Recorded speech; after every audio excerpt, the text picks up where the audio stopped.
everybody, it's Jay Kitchen from jaysbeard.com. I hope you're doing really well today. We are doing a review of a couple of fragrances from a house that I randomly stumbled across. This is Lost Tribe is the name of the perfumer. And we're going to be talking about two of their scents, one of which is Fiber V2, I guess that's version 2. And the other one is a Prince of Persia V2. Now, these are really interesting scents, and I honestly cannot remember why or who turned me on to them or where I caught wind of them. One of the mind-blowing things about this line is this is it's an extrait, but it's incredibly expensive. 15 mLs is $385 US. I got a sample of this, which is half of a mil, which cost me 15 bucks. The things I do for you guys. But be that as it may, this was released, let's see, when was this released? This scent was released in 2024. The nose behind it is Matthew Schmuelian, I believe is how his name is pronounced. The notes on Lucky Scent, which I think may be from the brand, or at least some of them are, quote, "What happens when you combine some of the best ingredients this earth has to offer? You're left with a fiber of Eden. With just under 4 grams of oud in each bottle, about 87.5% of the blend, fiber will cover you head to toe with the finest artisanal distilled ouds from Thailand, Cambodia, and Asia. Malaysian Oud has a gorgeous spiced cola scent, light but deep and begging you to smell it more. The Thai Oud adds dark, resinous, almost leathery quality, boldening the blend. Cambodian Oud has a slightly salty, dried, aged fruit note that's just dripping in delight. Additionally, Lost Tribe has added only the best sandalwood to have ever been distilled, black meat sandalwood. I've never heard of black meat sandalwood, so maybe that's true. I don't know. This sandalwood is produced from the heartwood of very old trees, so old that the heartwood turns black from the oil content. And you can't forget the animalics. Since this is such a rich blend, fiber could only use the highest quality, white ambergris and sweet Mongolian musk. White ambergris is bleached by the sun as it floats on the ocean before hitting shore. Sweet Mongolian musk is a rare pod that, as its name describes, has a sweet, musky scent. All these ingredients combined into your own personal slice of heaven in a bottle. So that is a lot. That is a lot. And the juice is dark, dark, dark. I mean, it is really dark. This comes with it's a wand, okay? And I wore this yesterday. The longevity in it is crazy, crazy good.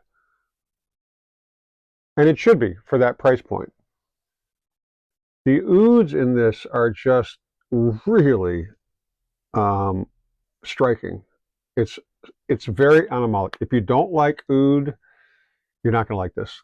You're just not, you're going to, first of all, the price is fucking expensive. It's crazy. It's a nutty price point. But if you like that true oud, that real earthy, I mean, it's wood and it's woody. And maybe, I mean, I can see why they call it the black heart of the sandalwood, because you can kind of visualize it being black, the way it's so funky and just,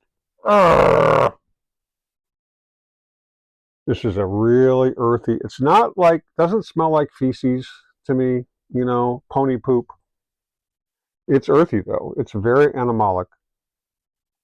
I mean, it's really amazing. I really love it. It's not sweet. You're not going to get the Cecile Zarokian kind of nice frankincense touches on this to kind of change the vibe. It's really very, very impressive. And this stuff lasts. I mean, I daubed my arm with it and it was on for like 7 or 8 hours easily. And I've been trying different oud scents, and a lot of them are combos with roses and that sort of thing. This is just straight up oud, oud, Oud. It's very, very good. Now, the second scent that we're going to be talking about is Prince of Persia V2 as well. And that scent is, it is different. Same perfumer. I do love the artwork on this one. It's that line with the scimitar is very cool. Again, this is an Extrait. Same price point, $365 for 15 mLs. This is a floral fragrance. The notes from the brand are fairly long-winded, so I'm going to apply some before I start reading them. Because now this is not as dark as the fiber. It's dark, but not that dark. And again, this is a wand. This little vial cost me 15 freaking dollars. I hope you're appreciating the reviews. Honestly, it's very. It smells like Turkish delight. It's got that rose, that sweet rose smell. The notes. The Prince of Persia is a tribute to Persian majesty, shaped through oud, spice, and rose. At its core lies black Thai Oud 2011, one of the rarest and most prized materials in perfumery. Each bottle contains a full gram of this dark resinous oil, defining the fragrance with unmistakable depth and opulence. Oud is not ordinary oud. It is deeper, more nuanced, with a velvety, balsamic weight and an incense-like gravity.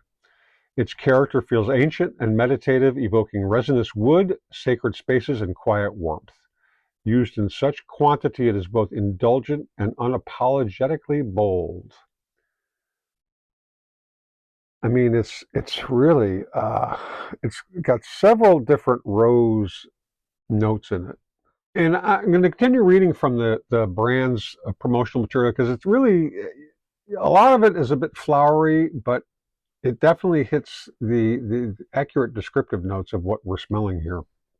The opening introduces light and balance through bergamot, white pepper, and nutmeg. At its heart, a refined rose accord unfolds, blending Georgian Royal Rose Otto with white Rose Otto. One is rich and wine-like, the other soft and luminous, together creating a regal floral presence that remains controlled and elegant.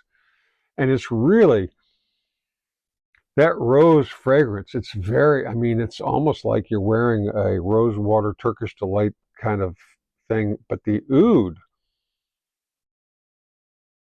as they say, the base is where the fragrance fully reveals itself. The black Thai Oud expands into a dark resinous core shaped by Atlas cedar, civet, and Mongolian musk. Mysore sandalwood anchors the composition with a creamy, enduring warmth, smoothing every transition and extending the fragrance's presence. Prince of Persia is not fleeting, they say, and that is true. This, it's really very rosy. I'm not a big rose guy. I'm not a fanboy for rose fragrances. They just don't do much for me. I mean, I don't know why, but it doesn't tickle my palate. I do like Turkish delight rose scented flavored. That I will say. If you are into roses, you should really check this out. I mean, the price is insane. I mean, $385 for 15 mLs. You got to be crazy, rich, or both. I mean, but I have to say, I have spent more money for less. I know it's kind of fucked up, right? But it is what it is. Some of the atars from Amouage are ridiculously expensive, but these both, I'm not a big fan of the rose, but it's an amazing fragrance. The oud, one wand worth, and it's, wow, really very impressive, very impressive.